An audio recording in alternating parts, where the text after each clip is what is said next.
She writes, he rocks. Together, they take the music world by storm.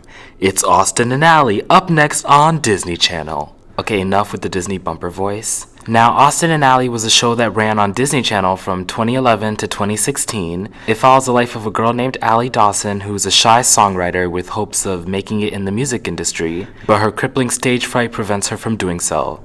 That is until an extroverted boy named Austin Moon, whose name sounds like it probably should not be on a kids show, makes a music video using one of Ally's songs and uploads it to the internet. The video goes viral, Austin becomes famous, then the rest of the series follows Austin and later Ally as they get signed to record labels, become pop stars, and reach all of their musical dreams.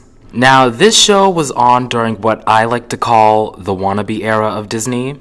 Basically, the previous era, which I call the superstar era, was about kids who were famous or had superpowers or had some supernatural thing going on, but all they wanted was to be treated like normal kids. And this was how most programs on Disney were like from the mid to late 2000s, until Disney execs realized that kids watching at home couldn't really relate to this plot. Then it was on to the wannabe era of the early to mid 2010s, which followed the lives of regular people who were trying everything they can to become famous. A plot that was, and still is, much more relatable to today's youth.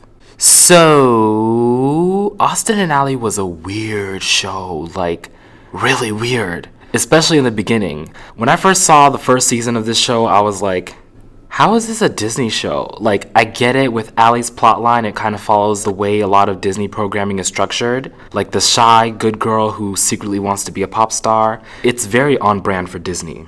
But with Austin and all of the gross out humor that surrounds him and his best friend Dez, I was like, this is more along the lines of Nickelodeon's Bucket and Skinner or Marvin Marvin.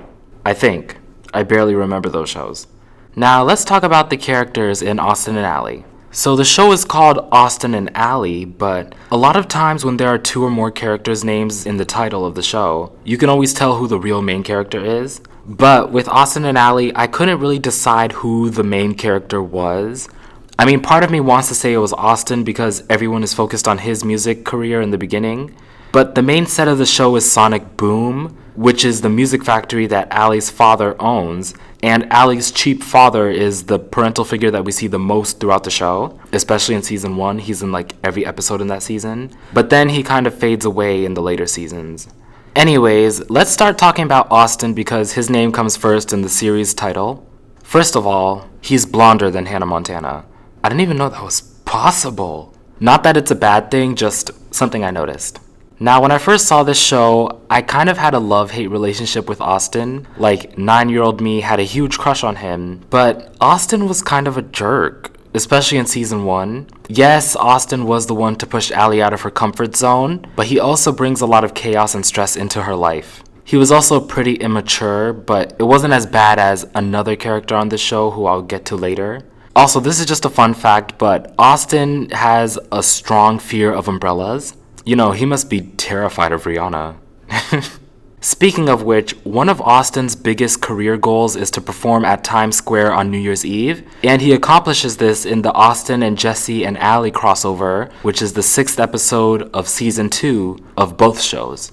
Anyways, for all of season 1 and the beginning of season 2, Austin is constantly hyping up Times Square and calls it the biggest stage in the world. And although I will admit performing at Times Square is quite the accomplishment, it's not like it's Madison Square Garden or the World Cup or the Super Bowl. That's where the Rihanna thing comes in, because she's performing at the next Super Bowl. Now, moving on to Ally. She is my favorite character in the show. She's quirky and kind of shy, but she's also what keeps the show grounded with all of the ridiculousness going on. I remember when I was younger, I used to have a music journal that I would write songs in just like Ally, and I feel like I really resonated with her character the most. In season 1, Ally had a crush on this guy named Dallas, who is played by Noah Centineo, who in recent years has seen his career blow up. But whenever I look at him, all I say is, I remember you, way back in 2011, when you were just the cute guy from the cell phone accessory cart at the mall. Now, Ally's biggest vice is her stage fright. It prevents her from doing so many things, and we find out in season 1's filmmaking and fear-breaking episode that Ally got her stage fright from auditioning for a prestigious musical school. Now, Trish De La Rosa is Allie's best friend, and she's the only person whose presence keeps me from forgetting that this show is set in Miami. Because when you're watching a lot of Disney and Nick shows, you can take one look at the cast and you'd guess that it takes place in Middle America because of the lack of diversity within the cast. But it could be set in a melting pot like New York City, and you'd never know if it weren't for the drone shots of the city in every episode. But Trish is a constant reminder of the large Latinx population in Miami. I like Trish. She's funny, vibrant, loud, and constantly entertaining, but never annoying, unlike another character in the show who I will get to. She was also one of the very few plus-size main characters I ever saw on Disney, and I wish we could have seen more plus-size character on Disney. You know, kids come in all different shapes and sizes, just saying. Also, Trish can't hold down a job for nothing. It was my favorite running gag from the entire show. Every episode she was working at a new place. And how does she keep getting hired at new places anyways? Wouldn't she eventually develop a reputation as a bad worker? Because she keeps getting fired almost instantaneously from every place that she works at. But like, imagine the resume Trish must have. Like over 100 jobs. Didn't keep any for more than a day, but still. Also, how many jobs have uniforms that are this cute? Even though Trish's everyday outfits are pretty cute, the uniforms from all the places she works at are always adorable, or at least creative. I wish there was more of that in real life, because like you would not believe how many places I refused to work at just because they had ugly uniforms. Now we move on to Dez, last name unknown. Like the show purposefully avoids saying or even mentioning his last name, but his cousin is Dwayne Wade, so maybe Wade is what it was. Anyways, Dez is my least favorite character on the show. He was intended to be the comic relief character, well, the main comic relief character, because sometimes Trish and Austin are comic relief characters, but Dez, that's like his job 24/7. But he caused more stress than relief, in my opinion. Whenever something goes wrong, instead of helping, Dez usually makes the situation much worse. I even remember back when the show was on, my cousins and I would try to recreate the show's theme song, but because I was the tallest at the time, I had to be Dez, but I didn't want to be him. No, I didn't. Sorry. But Dez isn't all bad. At least he wasn't the least creative person on the show. I'll get to that later. Now, all four main characters of this show play a vital part in Austin's career. Austin is the star, Allie is the songwriter, Trish is the manager, and Dez is the director. And this was the structure for season 1, but in season 2, two things happened that would change the show forever. Maybe for the better, maybe for the worse. First of all, Allie got over her stage fright.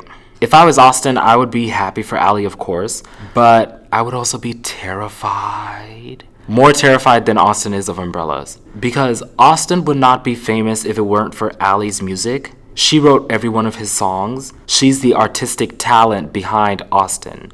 And the only thing that was holding Allie back from unleashing her talent into the world herself is, or rather was, her stage fright.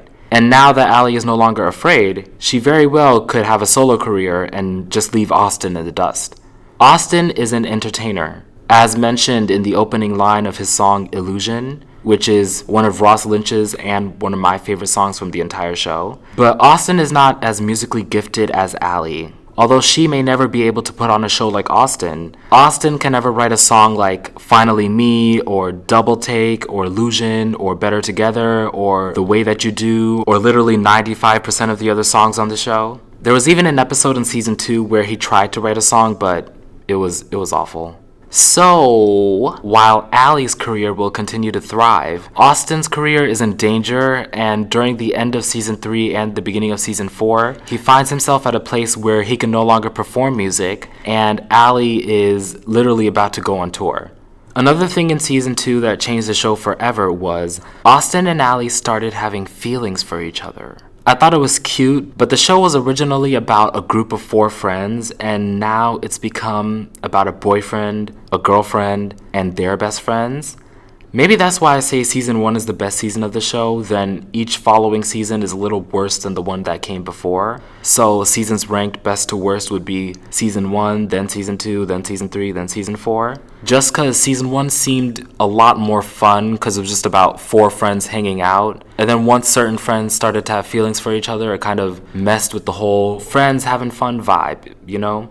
Now moving on to the music. This show has a lot of songs. My most favorite songs from the show are from season 1. Illusion, A Billion Hits, Double Take, Better Together, The Way That You Do, and the series theme song Can't Do It Without You. From season 2, I like Better Than This, Christmas Soul, Can You Feel It, Face to Face, I'm Finally Me, I Got That Rock and Roll, and The Me That You Don't See. And also, That's Just Who I Am. From season 3, it's Me and You, Who You Are, Chasing the Beat of My Heart, and Redial. And from season 4, it's No Place Like Home and Take It From the Top. As you can tell, I liked fewer and fewer songs as the show went on, but the songs that I liked, I really liked. And my top 5 favorite songs from the entire show, in order, would be 5, Me and You, 4, Christmas Soul, 3, Can You Feel It, 2, A Billion Hits, and number 1, Illusion. That song is spectacular. I even tried to recreate this dance move from Austin's performance of that song when I was like 10 years old. It was a time. Anyways, Austin and Ally may be a bit corny and all, but it's a part of my childhood that I appreciate for what it was. Anyways, that's it for today. See you another day.